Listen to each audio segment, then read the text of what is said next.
Have you ever felt like time doesn't pass the same in different situations? Sometimes it flies by, but other times it just seems to stand still.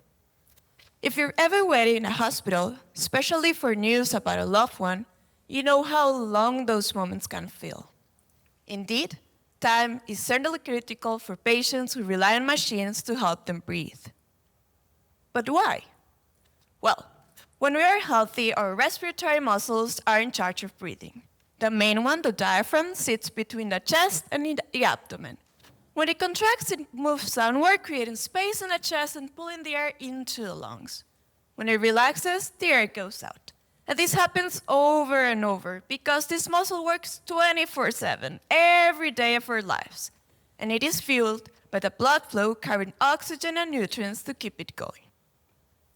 Now, when a person is struggling to breathe or is critically ill, we can use a mechanical ventilator that pushes air into the lungs while giving the diaphragm a break.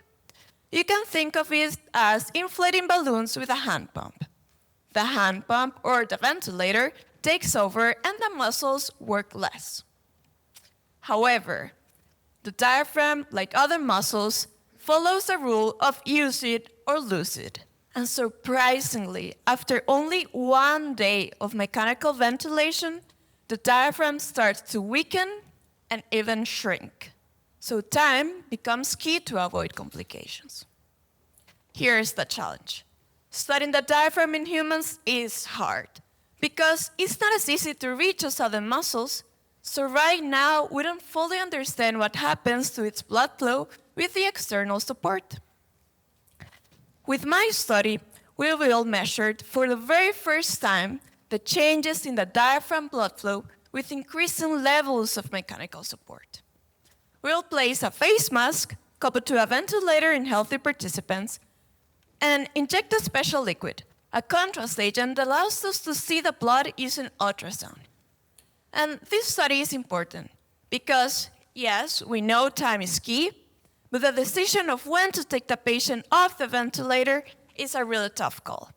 If it's done too soon, the diaphragm might not be ready, and we could actually worsen the situation. So by understanding how the diaphragm works, we could actually help to guide those decisions and improve the survival of the patients. In the end, time can be a matter of life and death. For the person sitting in that waiting room, every second could mean everything.